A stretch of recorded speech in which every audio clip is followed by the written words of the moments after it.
I got a call one day from my commercial agent, Vic Sutton, who was then with Cunningham and Associates, one of the more prominent commercial agencies in the industry. And they had kept me in food and kept a roof over my head for the longest time with commercials. So they called one day and said, "Can you sing?" I said, "Of course I can sing." "Can you dance?" I said, "Please." Yeah. I said, "Why? What's it?" They said, "McDonald's is going to do the first singing, dancing hamburger commercial, and they'd like you to be in it if you can sing and dance." I said, "I can do that." As it turned out, I auditioned and got the job and learned the lyrics, and we were all singing and dancing. We had about a day's rehearsal before they shot it, and I vaguely remember some of the lyrics, but what's ironic about that was that in real life, I was later to work for McDonald's. I'll go back to the beginning. So we do the commercial, and it turns out everybody said, "You can't sell hamburgers with a singing, dancing commercial." Something like 52 billion burgers later, okay? So the commercial obviously worked.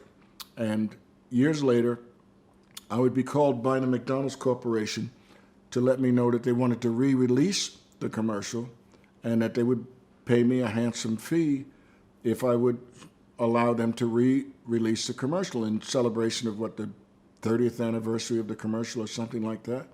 And I did.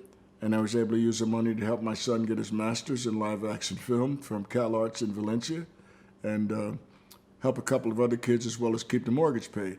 So that all worked out fine. And they didn't know at the time that in real life I had worked for McDonald's.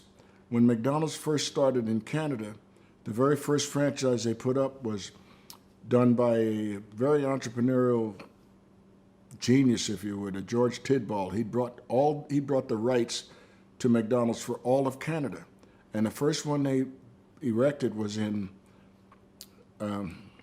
Vancouver, British Columbia, where I was living at the time, having tried out for my last and final football team, the BC Lions. But using my experience at McDonald's, I began to write parodies. While I was working for McDonald's. West Side Story was a very popular film at that time. So with my deranged imagination, I began to write these musical parodies using the music from West Side Story and writing my own lyrics. When you're a Mac all the way, from your first 10-cent Coke to your last fish fillet. When you're a Mac, you give all that you got, whether you're bagging fries or picking up the lot. You're never alone. And so I went on. See, McDonald's was a stickler for specifications. Everything had to be exactly right. And if you really were going to make it in the McDonald's empire, the ideal situation would be to go to McDonald's University. They really do have a university with a textbook and everything.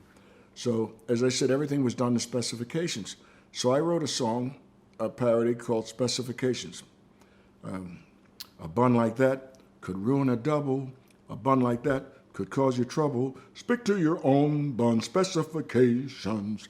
So the late Steve Allen invited me to do his show, and he's on the piano, and I'm singing these parodies, and we both were cracking up so much.